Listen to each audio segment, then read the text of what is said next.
Okay, welcome back to PChem. Right, this is topic number 2, the first law of thermodynamics.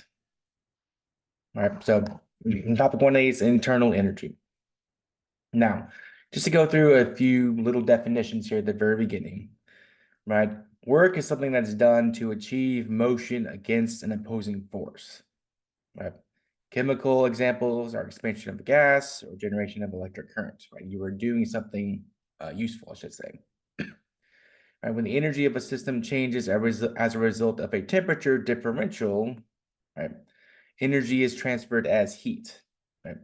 When there's a temperature differential, energy is transferred as heat. Right? And the total energy of a system is going to be the internal energy. This can come from several different sources. All right. So going back a little bit, if we have an endothermic process, right, and this occurs in an adiabatic system, remember adiabatic means that heat is not going to be exchanged with the outside, right? Adiabatic means no heat, right? So all the heat is trapped in here. There's no temperature exchange, basically. Then the temperature would fall, right? It's endothermic. The temperature would fall, right? Because the heat can't come in, basically, right? If it's exothermic, then the temperature is going to increase if it's adiabatic, right? But if it's diathermic, which again means that we can let heat pass through, right? Diathermic, we can let heat pass through.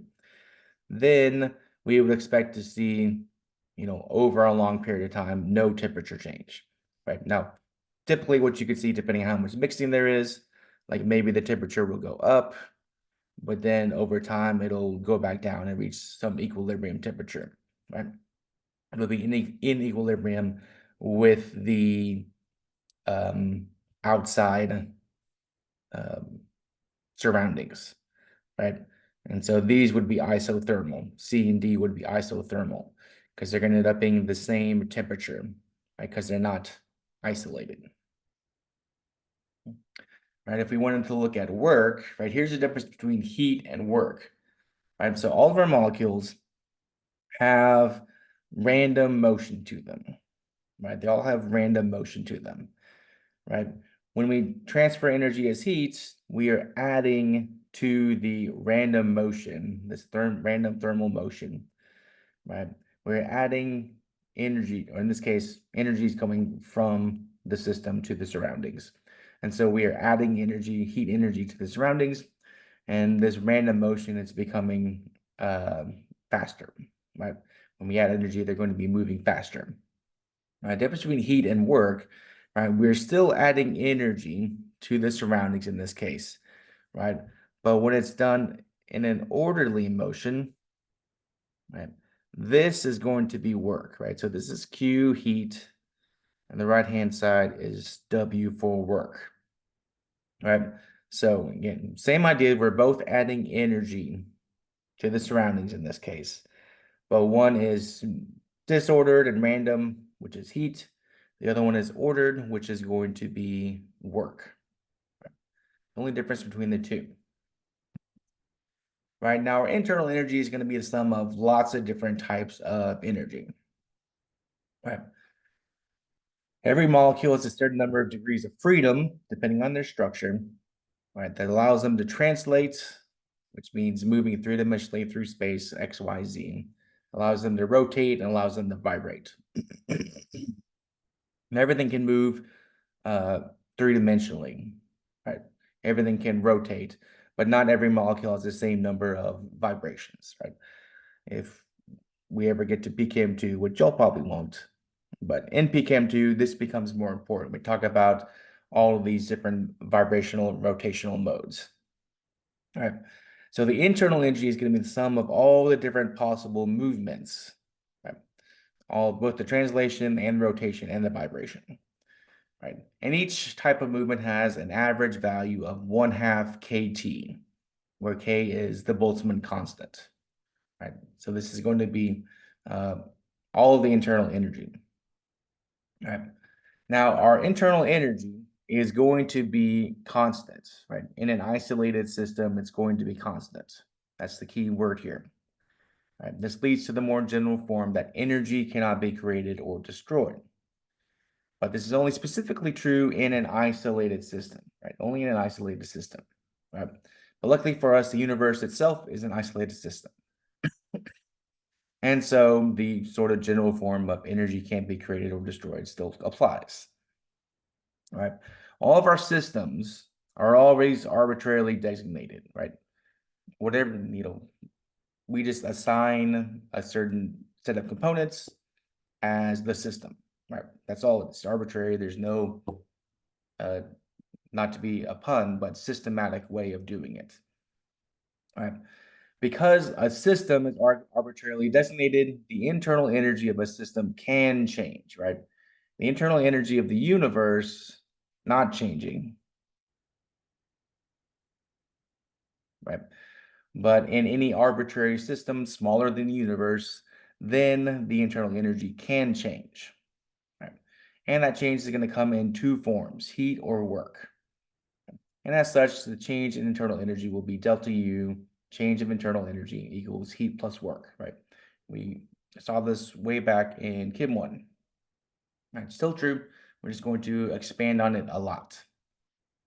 All right, now there's lots of different types of work. Right? There's only one type of heat, just heat, plain old heat, right?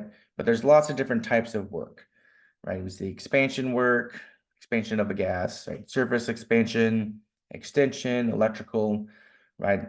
Some of these, like surface expansion and extension, those are a lot more with physics than chemistry, really, right? Extension is like, I don't remember if you remember from physics, like it was, I think it's like the force of a spring or something, right?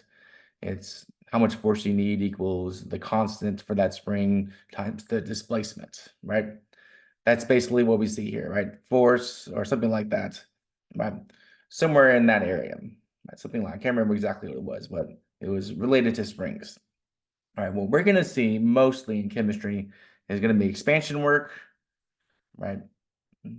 P, negative P, external, dV, and electrical work, which is going to be, typically it's going to be Q d phi, where phi here is the potential difference. Typically, since we have fixed charges, like the charge for proton, the charge in an electron, those charges are not going to change. They're going to move over potential difference and generate some amount of work. Right? That's typically what electrical work is. Right? Right. But that'll be later in the semester. Right? That's later in the semester. Right? One thing to note here is that for expansion work, which is going to be involved in this chapter, look at the units here. We have pascals and we have meters cubed. Right? Pascals and meters cubed. Right? We're going to keep that in mind whenever we're doing all of our work. We want to make sure we're using the correct units here, right? Because way back in Gen Chem, we had like negative P delta V, and we would put in atmospheres and liters, and we would just kind of let it ride, right? I mean, technically, if you do this, atmospheres is the same thing as, what is it? It's basically like 100,000 pascals, right? And liters is a decimeter cubed, right? So you kind of get the same base units, but the numbers would be slightly different, right? So we're going to look at pascals and meters cubed just to keep it very simple SI units, right? So for our expansion work, right, all work is going to be, right, the amount of work done is going to be a force applied over a distance, right? A force applied over a distance. That's the general form of work, right? And so when we're looking at expansion work, right, this is force applied over, in this case, a volume, right? Force in the form of pressure, right? Remember that pressure is newtons per meter squared. Just pass that. That's a Pascal, right? Pascal is newtons per meter squared. And the distance is going to be in a volume change here of dV. All right, a volume change of dV. And when you do that, right, if you look at the units here, we have newtons per meter squared times meters cubed. What do we get? We end up with Newton meters, which is exactly what we should get. Newton times meters. That's the unit of work, right? So our work is going to be negative P external pressure times our change in volume here, dV, right? Now the negative here is just, right, this is just convention. This is just to get the sign of work in the normal way we talk about it. That's all there is to it. All right, just to make it say the right things that we want it to say. Okay, right. The magnitude is the same. We remember work can either be applied to the system or done by the system, and that's what the positive and negative mean. Right. So, if I wanted to find the total work done over a range of volume changes, right? Because whenever this volume change here is not going to come instantaneously, right? It's going to be applied over time, right?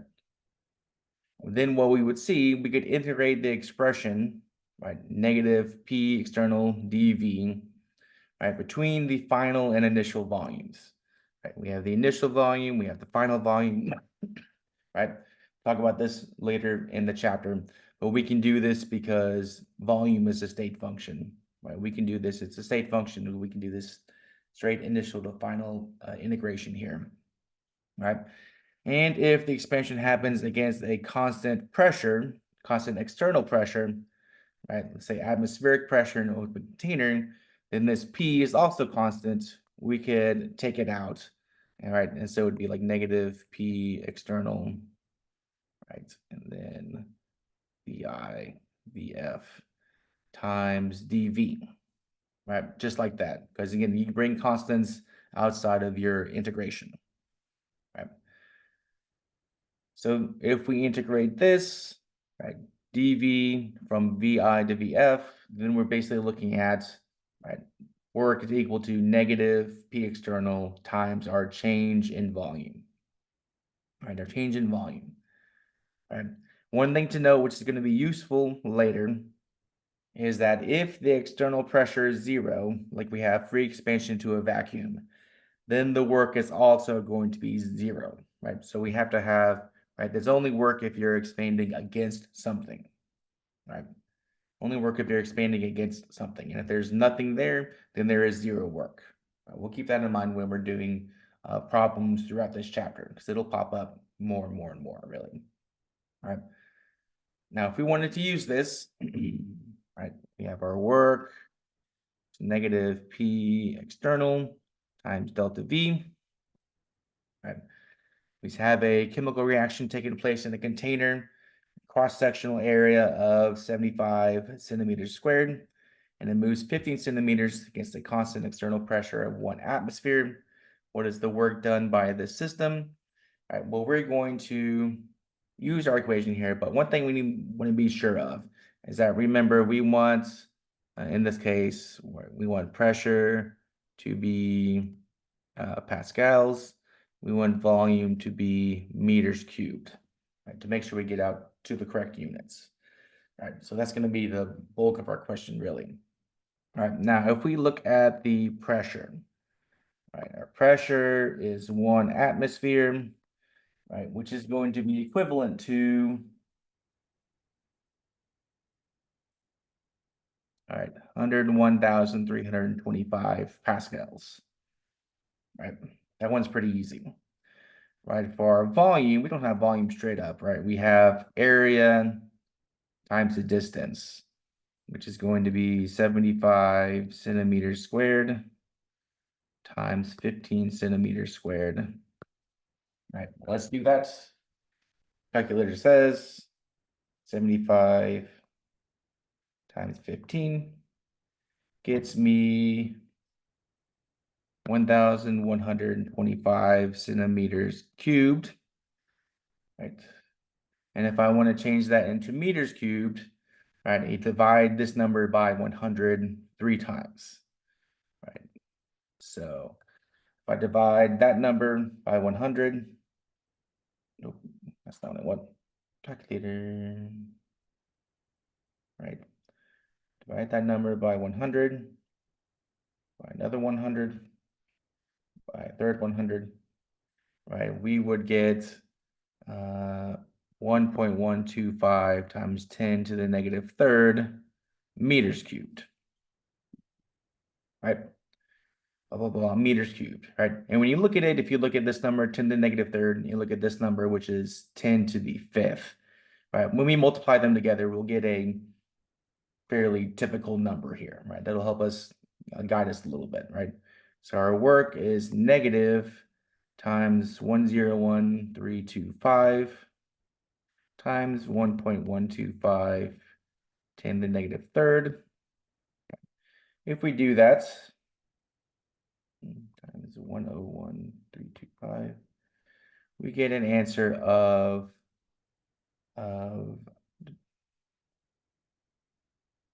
in this case, we'll call it negative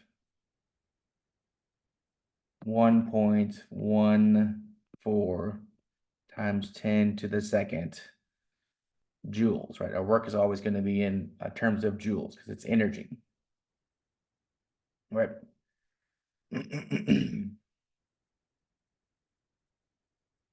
Right. And if this is work done by the system, then negative joules makes sense, right? If we are doing work, we are expending energy, putting it out of the system into the surroundings. And that's a negative energy change. And that's a negative energy change, right? Often tell people that when it comes to these delta V's, especially for this thermodynamics chapter, right? Often it's can be easier to think about the negative or positive later based off of what's physically happening than trying to keep track of what direction you're supposed to be going in your calculations. Okay. Now, if we have a reversible change, variables are allowed to affect opposite changes when they themselves are changed, right? For instance, increasing our external pressure, decreasing the volume of decreases the volume of a gas sample, right? If it was irreversible, then it would be kind of locked in, basically. So under these conditions, the internal pressure of a system will be equal to the external pressure, right? Because the internal pressure can basically push back on the external pressure, right? And eventually, because it's reversible, we're going to reach some equilibrium, basically, right? We're going to reach some equilibrium. And so, same equation here, right? Our internal pressure will be equal to the external pressure. We're just substituting into the exact same equation, right? But we have to know that our pressure in real gases can change as the volume changes, right? Can change as the volume changes. If we go back, right, that was our part of our compression factor, right? Go back to topic 1C.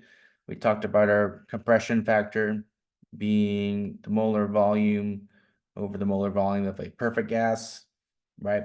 Our compression factor, if you remember the kind of graphs, kind of were changing, right? They're kind of a little bit all over the place, right? If this was 1, it was all over the place, right? So it's not necessarily constant, right? It depends really on what volume range we're doing. The smaller the volume range, the more perfect and accurate this particular equation will be. All right, now if we rearrange the perfect gas law to solve for P, right? Remember P, V equals nRT, right? So our P equals nRT over V. All right, what do we get? We can put that in for P, right? And the nRT are all going to be constants. We can bring those out, and we're left with integral from VI to VF of 1 over V dV, right? Integral of anything like 1 over anything when you're integrating that particular function, it's always going to be the natural log, right? From one limit to another. Right, again, these are constants. You can pull them out, don't need to integrate. The only thing that's changing here is volume. Integrate that to be work equals negative nRT times the natural log of VF over VI. Right? Right? This is the work of an isothermal reversible expansion, right? So this is going to be, again, this assumes this is isothermal, that there's no change in temperature, right? We're assuming there's no change in temperature. Otherwise, we could not keep this T in here, and we'd have a much more complicated derivative, basically. All right? So W equals negative nRT natural log VF over VI. Right? So if we want to use this, we have a sample of 2 moles of helium gas expanding isothermally at 0 degrees Celsius from 5 liters to 20 liters. Right? We have 3 different ways of doing this. Right? We do it reversibly. We can do it against a constant external pressure. Right? And we can do it freely. Okay. We can calculate Q, W, and U for each one of them. Okay, so let's start with the reversible. Let's start by labeling our things here. We have moles of gas, right? We have a temperature, which is going to be 273.15 Kelvin, right? Always needs to be in Kelvin, right?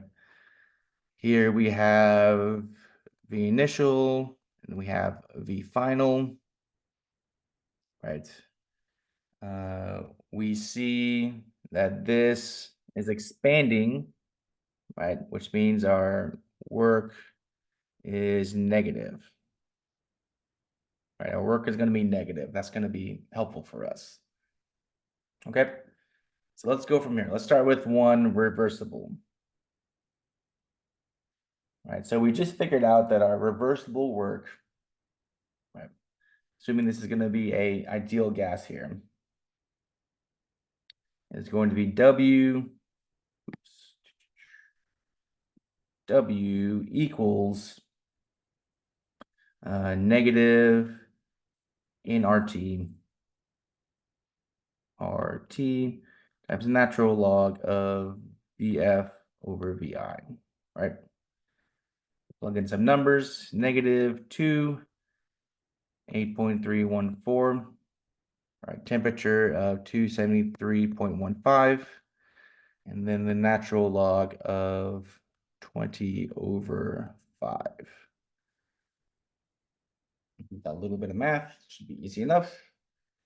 All right, let's do the natural log of 4, right, times 273.15 times 8.314 times 2 gets me an answer of negative 6.30 times 10 to the third, right? In this case, joules. Right. Now, one thing to note is that because this is liters and this is liters, right? We don't, and this reduces to be dimensionless. We don't need to change liters into meters cubed, right? We don't need to do that, right? Because liters divided by liters becomes dimensionless, right? Anything that's inside a natural log always has to end up being dimensionless. Otherwise, it doesn't work. It doesn't make physical sense, right? Now let's do the work against a constant external pressure. Right, we'll just do the works first, right? Again, against the constant external pressure, that's our negative P external delta V.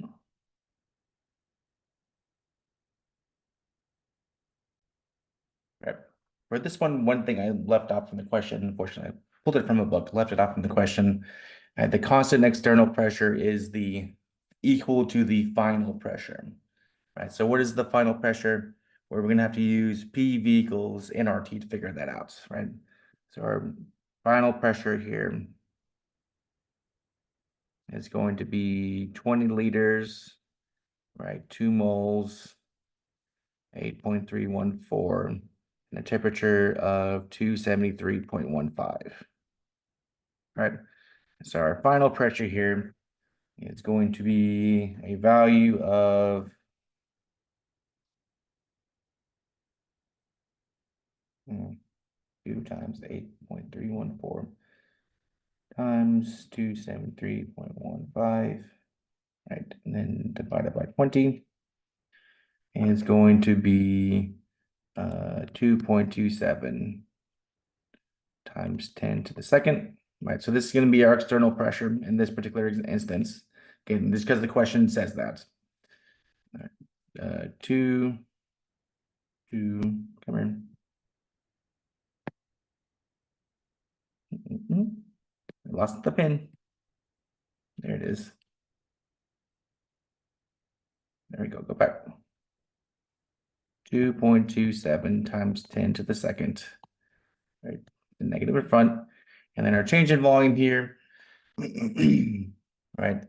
In this case, it's going to, well, since we use volume here, we can use the same amount. Right. It should be a change of volume of 15. Right. Since we used volume in liters here, our pressure should be primed to use volume again. Right. That way we're all working with the same units basically. Right. And if we do that, what do we get? We get 2.27 E2 times 15. Get negative 3.405 times 10 to the third joules, right? In the same regime, right? Same regime, just slightly different number. All right, one thing you'll notice here is that the amount of work when it's reversible, it's always going to be more than the amount of work when it's not reversible. All right, and then 3, the work when it's freely allowed to expand freely, that's always going to be 0, right? It's always going to be 0. Now we'll get to Q and U later, right? We haven't gone to those particular portions of the section yet, right? But we have our 3 different versions of work here: reversible, non-reversible, if you would call it that, and free expansion. Now, if we were to keep a system at constant volume, right, then our work would be 0, right? Because if there's no delta V or anything like that, then our volume is 0, or work is 0. And as such, any change in internal energy would be related directly to the heat at constant volume, right? Q little v, Q sub v. An adiabatic bomb calorimeter is going to be most often used to measure our heat at constant volume. Right, this is what it would look like. Right, we have a rigid container, usually made out of steel. Right, and then usually this part is steel. That's pretty thick steel. Right, and then it's put inside a bucket, basically filled with water. Right, we monitor the temperature of the water as heat goes in or out, depending on what the particular sample is. Right, typically it's going to be exothermic and the temperature is going to rise, but it could be other things. Right, again, this is constant volume. Right, so in this arrangement, the calorimeter itself will inevitably be part of the heat transfer process, right? Because it's indirect contact, right? So there's going to be heat flowing either into the calorimeter or out of the calorimeter, depending if it's exothermic or endothermic, right? Now, the amount of heat transferred will be different for each calorimeter and is known as the calorimeter constant, usually QC, right? Which is going to be C, the calorimeter constant, which is joules per Kelvin or joules per degree Celsius, same difference, right? Times the change in temperature. Now, most often our C for the calorimeter is determined by burning a known quantity of a substance Usually benzoic acid is kind of the standard that we use. It has a well-known heat output. Right, so we get like a specific amount of benzoic acid. We burn that completely. We know exactly how much heat it should be outputting. And we can use that to calculate the calorimeter constant to kind of calibrate our system. All right, sometimes though, we can also use an electrical current, right, that can be used to generate a specific amount of heat. Right? Depends, whatever calorimeter you want to use, right? Whatever kind of samples you're trying to do, both can be useful, right? Now, the internal energy of a system is going to increase when its temperature is raised, right? That's going to be true because the internal energy is related, think back to the translational, the rotational, the vibrational movements, right? And if we increase the temperature, we would expect those movements to increase, right? Because again, temperature is related to the average kinetic energy. Translation, rotation, vibration are all kinetic movements, right? So we would expect the internal energy to increase when the temperature is raised. And it's going to depend on the conditions under which the heating takes place.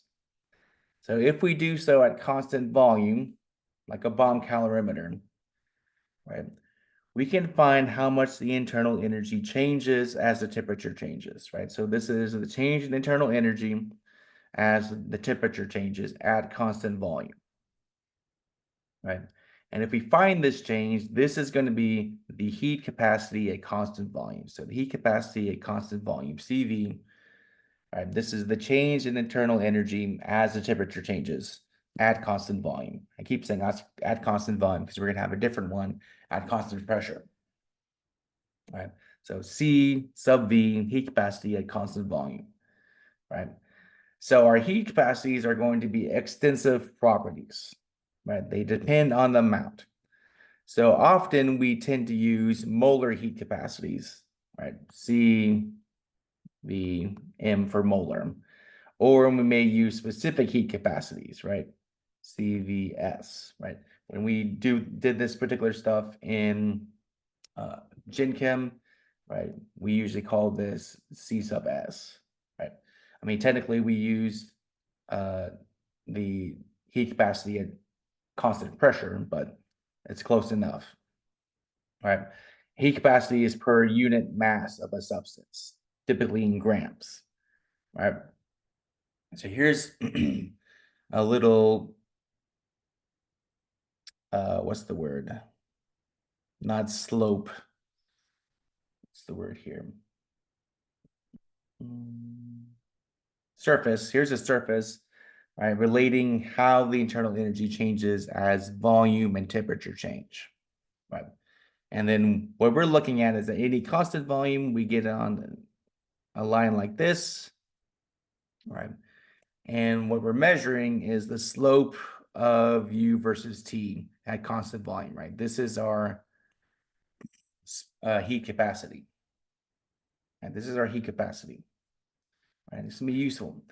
All right, so if we rearrange the definition of heat capacity and integrate over a temperature range Ti to Tf, right? So if we take Cv equals delta U over delta T, right? Rearrange it, we would get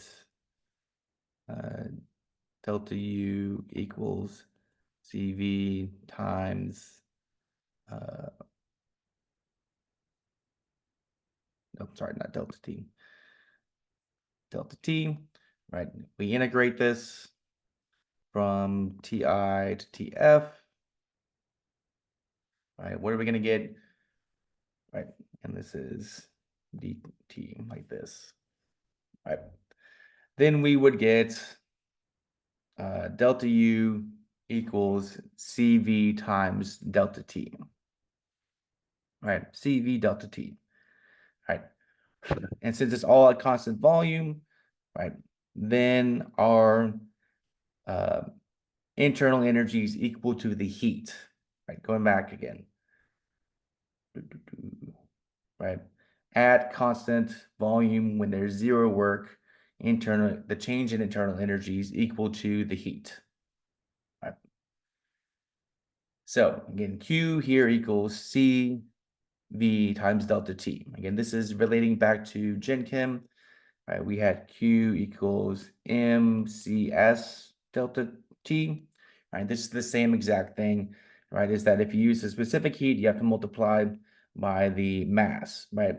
If you use the molar specific heat, right, like this, or sorry, the molar version of it, Cm, you had to multiply by the number of moles. The same exact thing, right? CV, CS, and Cm are all related to each other. All right. Now, this is going to give us a very easy way to measure our heat capacities, right? A very, very easy way to measure them, right? Because we can just see, do a reaction, right? Measure the amount of heat, right? See the temperature change, and then calculate CV from there, right? Supply a known amount of heat at a constant volume, observe the temperature change, and then we can get CV from that. It makes it pretty easy. And that's will be that for now.